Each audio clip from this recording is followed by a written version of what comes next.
हर खबर पर होगी आपकी पकड़। डाउनलोड कीजिए ABP live app.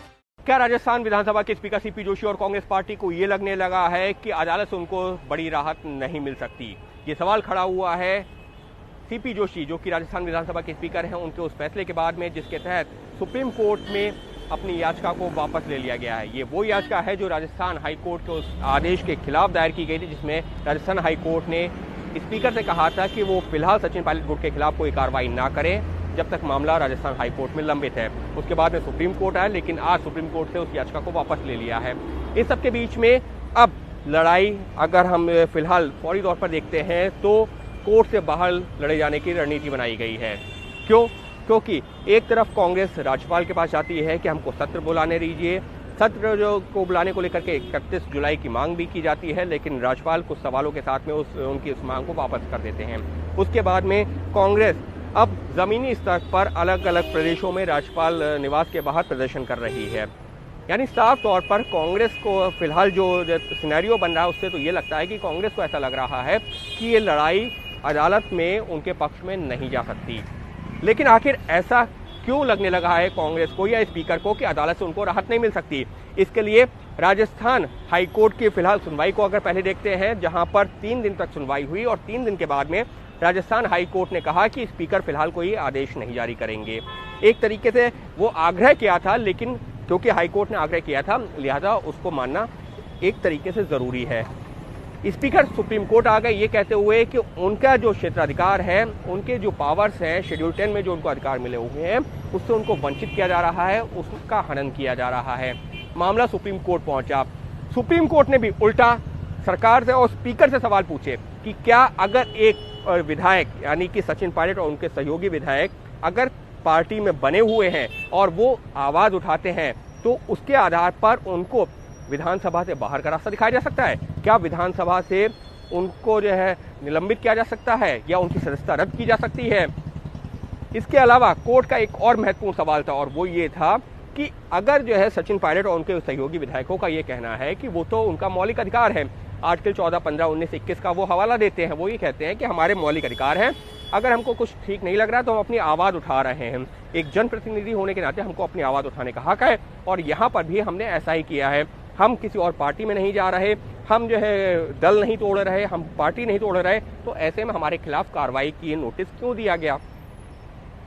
Supreme court के इन सवालों से निश्चित तौर पर कहीं ना कहीं स्पीकर का पक्ष कुछ हद तक कमजोर होता दिखा, क्योंकि सचिन पायलट की एक रणनीति जो शुरुआत से रही थी वो लगातार ये कहते रहे थे कि हम बीजेपी में नहीं जा रहे, पार्टी नहीं तोड़ रहे, हम कांग्रेस का हिस्सा हैं।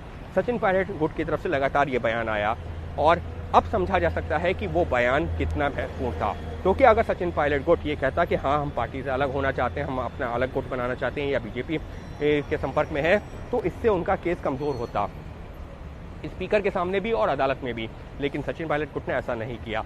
इसकी वजह से आज ये सिचुएशन बन गई है कि वो पार्टी का हिस्सा हैं, वो कह रहे हैं कि हमको जो है मुखिया के खिलाफ जो है अगर कोई बात रखनी भी है तो उसमें बुराई किया है, ये पार्टी का आंतरिक लोकतंत्र है जहां पर हम अपनी बात रख सकते हैं, तो इसके आधार पर हमारे खिलाफ ये नोटिस क्यों जारी किया गया, ये गलत है, जिसको हाई कोर्ट ने भी फिलहाल के लिए एक तरीके से फौरी तौर पर स्टेटस को कर दिया है, यानी कि कोई कार्रवाई नहीं होगी उनके खिलाफ। तो इस वजह से सुप्रीम कोर्ट से भी जब राहत नहीं मिली तो कांग्रेस और खुद स्पीकर, जो कि खुद कांग्रेस पार्टी के ही एक नेता हैं, जो उन्होंने ये तय किया कि इस मामले को अदालत से बाहर लाया जाए। हालांकि हाई कोर्ट में अभी भी याचिका लंबित है, हाई कोर्ट में अभी भी सुनवाई होगी, लेकिन हाई कोर्ट में जो पहलू हैं वो कई सारे हैं। वहाँ शेड्यूल 10 पे भी बात हो रही है, स्पीकर के अधिकार पे भी बात हो रही है, ये भी बात हो रही है कि क्या एक मौजूदा विधायक को सिर्फ इस वजह से पार्टी से जो है निष्कासित किया जा सकता है या फिर पार्टी से ही नहीं सदन से जो है उसकी सदस्यता रद्द की जा सकती है क्योंकि उसने पार्टी के खिलाफ ही जो कोई बात कही है। तो इस तरीके के कई सारे पहलू हैं। इतना ही नहीं, सचिन पायलट गुट ने इस मामले में जो केंद्रीय कानून मंत्रालय है उसको भी इम्प्लीट करने की मांग की है।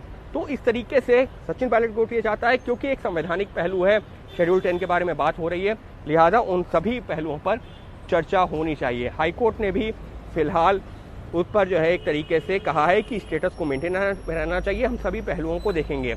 इस सब के बीच में बीएसपी ने अपने विधायकों को एक व्हिप जारी कर दिया, ये कहा है कि सरकार के खिलाफ यानी कि कांग्रेस के खिलाफ जो भी जो अगर कोई मोशन आता है वहां पर खिलाफ में वोट करें। हालांकि जो विधायक हैं, जो कांग्रेस पार्टी है, उनका ये कहना है कि कांग्रेस जो बसपा के विधायक तो वो तो पहले ही कांग्रेस का हिस्सा बन चुके हैं, ऐसे में उस व्हिप का कोई मतलब नहीं है। लेकिन निश्चित तौर पर अब ये लड़ाई कानूनी के साथ साथ अब एक तरीके से ये कहा जाए कि कांग्रेस अब ये मान रही है कि इसको सड़क और सदन में लड़ा जाए तो बेहतर होगा, क्योंकि कानूनी पिच पर फिलहाल वो थोड़े से मुश्किल विकेट पर खेल रहे हैं। इस वजह से अब कानून के यानी कि सुप्रीम कोर्ट जो एक सबसे बड़ी अदालत है देश की, उससे अपनी याचिका को वापस ले लिया गया है। हाईकोर्ट में मामला लंबित है, हाईकोर्ट ने रोक लगाई हुई है। इस सबके बीच में लगातार कांग्रेस की कोशिश ये है कि भले ही हाईकोर्ट में मामला लंबित रहे, लेकिन विधानसभा का सत्र बुला लिया जाए और विधानसभा के सत्र में सदन के अंदर तय हो जाए कि किसके पास बहुमत है या नहीं है। कांग्रेस के सूत्रों की माने वो लगातार यही चाहते हैं कि जब सदन चल रहा होगा तो सुप्रीम कोर्ट या फिर कोई भी अदालत उसमें हस्तक्षेप नहीं कर सकती, और इस वजह से वो यही चाहते हैं कि यहाँ पर सदन की कार्रवाई होनी चाहिए। सदन में जो तय हो जाए उसके बाद अगर आप जो है हाई कोर्ट जाते हैं, सुप्रीम कोर्ट जाते हैं, तो वहाँ पर वो एक ऐसी लाइन है जिसको देखा जाता है कि कहाँ तक जो है सुप्रीम कोर्ट या हाई कोर्ट उसमें इंटरफेयर कर सकता है। लेकिन जब तक वो जो फैसला नहीं होता तब तक सुप्रीम कोर्ट और हाई कोर्ट में फिलहाल कांग्रेस को अपना पक्ष कमजोर नजर आ रहा है। इसी वजह से इस याचिका को वापस लिया गया है। तो निश्चित तौर पर फिलहाल अब तक की जो सुनवाई हुई है, हाई कोर्ट हो या सुप्रीम कोर्ट हो, ये जरूर कहा जा सकता है, सिर्फ मैं ही नहीं बल्कि खुद कांग्रेस पार्टी और स्पीकर भी मान रहे हैं कि उनके पक्ष में जाति नहीं दिखी है, कमजोर विकेट पर खेल रहे हैं। तो इस वजह से कोशिश ये की गई है कि उस याचिका को वापस ले लिया जाए और अब पूरी लड़ाई सड़क और सदन में लड़ी जाएगी। और इसी रणनीति के तहत कांग्रेस ने, या ये कहा जाए स्पीकर ने, सीपी जोशी ने सुप्रीम कोर्ट से अपनी याचिका को वापस लिया है। Ankit Gupta, ABP news, Delhi. ABP news आपको रखे आगे।